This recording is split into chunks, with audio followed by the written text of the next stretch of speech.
For almost half a decade, Vince McMahon was the most powerful man in wrestling. He turned the WWE from a regional promotion into a global phenomenon. But while doing so, Vince breached contracts, exploited people, ruined lives, and committed dozens of heinous acts in real life that pale in comparison to his on-screen character. Some of his controversies are well known, but many have managed to stay hidden. In this video, we're looking at those obscure Vince McMahon scandals that most fans don't know about. In May 1983, a young woman named Nancy Argentino was found unconscious in a motel room in Allentown, Pennsylvania. She was traveling with her boyfriend at the time, WWF star Jimmy Superfly Snuka. Unfortunately, she died at the hospital a short time later. Snuka told police she had slipped and hit her head outside, then seemed fine, but then got worse. The coroner's report told a different story. Her injuries were consistent with a serious blunt force beating, not a fall. This wasn't the first warning sign. Just 4 months earlier, police had been called to a hotel where Snuka and Argentino were staying after officers heard a woman screaming. Snuka was reportedly violent enough that multiple officers struggled to restrain him. Argentino was hospitalized, and Snuka was charged with assault. Then, just before the case could move forward, Argentino changed her mind about pressing charges. According to police records uncovered decades later, Vince McMahon personally got involved and spoke with her about it. After her death, Snuka was brought in for questioning by police in the district attorney's office. Vince McMahon was there too. Investigators at the time noted that McMahon did most of the talking on Snuka's behalf. According to Snuka's own memoir, McMahon picked him up and brought him to that meeting, carrying a briefcase. Snuka said he never found out what was in it and never saw it again after the meeting ended. There's no official transcript of what was discussed in that room. After that meeting, the case went cold. Police ruled Argentino's death an accident, and Snuka was never charged. He went on to have a long career in WWE and was inducted into the Hall of Fame in 1996. But the story didn't end there. In 2013, a local newspaper dug back into the old police files and found enough new information to reopen the case. By 2015, Snuka was formally charged more than 30 years after Argentino died. But by then, Snuka was suffering from terminal cancer and severe dementia. His lawyers argued he wasn't mentally competent to understand the charges against him, and the court agreed. The case was dropped, and Snuka died in 2017 without ever facing a trial. To this day, nobody knows for certain what happened in that motel room or what was said in the meeting with the briefcase. Vince McMahon has always denied playing any role in shielding Snuka from prosecution, but the timeline raises obvious questions. By the early 1990s, professional wrestling had a not-so-secret problem. Wrestlers were getting bigger every year, and a lot of fans suspected it wasn't just from hitting the gym. In 1991, a former WWF referee and ring announcer named Rita Chatterton came forward publicly, and a former wrestler also began talking to federal investigators about steroid distribution backstage. The government decided to dig deeper, and what they found led straight to the top of the company. In 1993, Vince McMahon was federally indicted, accused of conspiring to distribute steroids to his own wrestlers in order to make them look bigger and sell more tickets. If he had been convicted and given the maximum sentence, Vince was facing over a decade in prison. For a company that revolved entirely around its chairman, that kind of outcome could have ended WWF for good. The trial turned into a media circus. Wrestlers were called to testify under oath about a business that had always operated behind a curtain of secrecy. Hulk Hogan, the single biggest star the company had ever produced, took the stand and admitted to steroid use, though he downplayed Vince's role in supplying them. Another wrestler named Nails claimed McMahon had directly pressured him into taking steroids,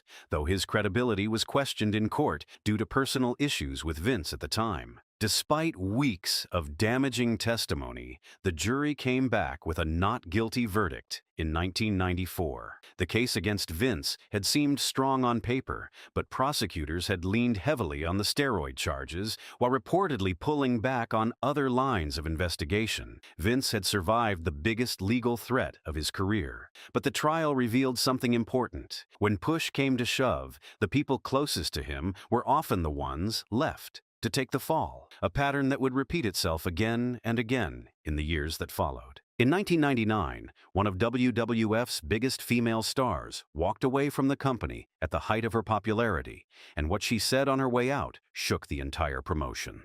Rita Mero, known to fans as Sable, had become one of the most popular stars of the Attitude Era. She regularly drew bigger reactions than some of the top male wrestlers on the roster. But behind the scenes, Mero said the environment had become unbearable. In June 1999, she quit WWF and filed a $110 million lawsuit against the company. The lawsuit laid out a long list of complaints. Mero alleged that producers kept pushing her to expose herself on television against her wishes, supposedly by accident during live broadcasts. She claimed male wrestlers would walk into the women's locker room as if it were nothing, and that holes had even been cut into the walls so people could watch the women change. She said she was pressured into a storyline she didn't want, and that her belongings had been targeted in a degrading prank meant to humiliate her. Years later, another wrestler admitted on a podcast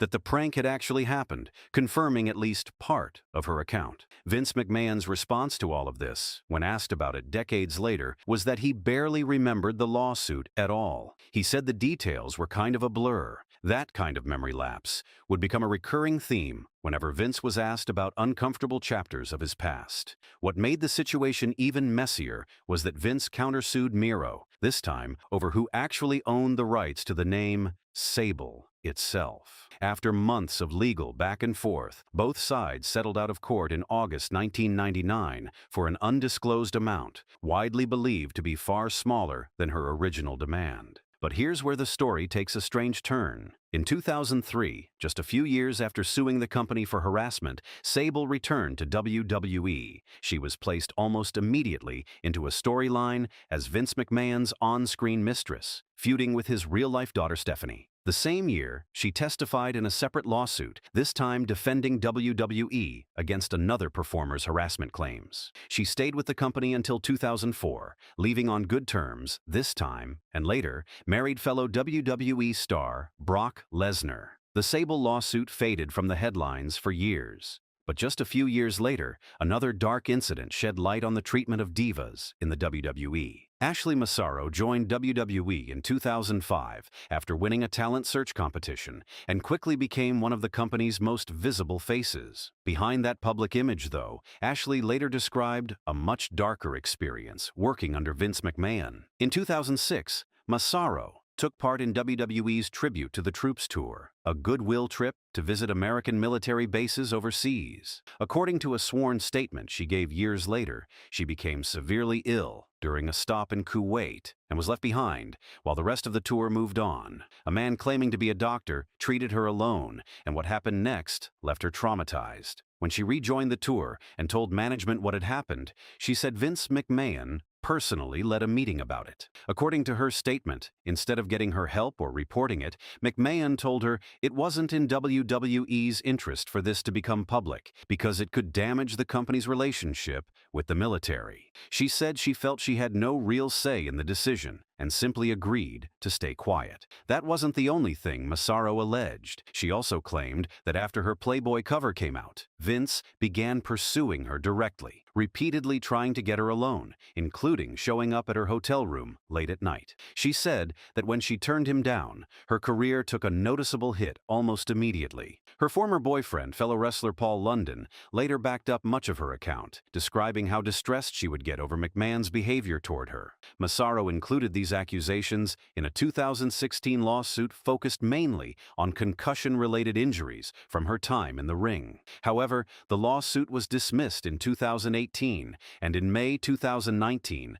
Massaro passed away at just 39 years old. Her story stayed mostly out of the spotlight for years. It only resurfaced in full once a far bigger scandal forced Vince out of his own company. But before we get into that, let's go back to the 90s, when Vince's reputation took a major hit for the first time. Long before Vince McMahon's name became attached to major lawsuits in the news, one woman tried to tell the world what he had allegedly done to her, and almost nobody listened. Rita Chatterton worked as a female referee in the WWF in the 80s, but in 1986, her time with the company ended, and she didn't work in wrestling again for years. In 1992, Chatterton went public for the first time, appearing on 2 television programs hosted by Geraldo Rivera. She alleged that in 1986, Vince McMahon had assaulted her inside his limousine.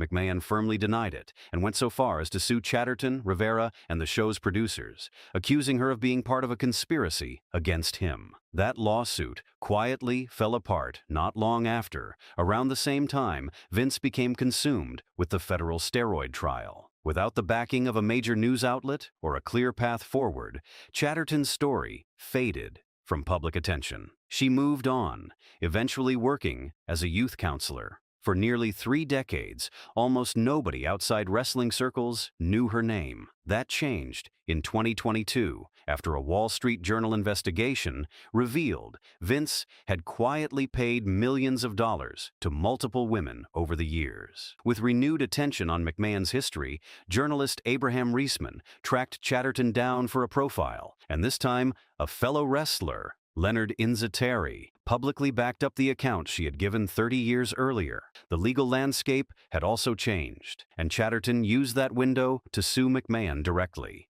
By January 2023, the 2 sides reached a settlement reported to be worth over $11 million.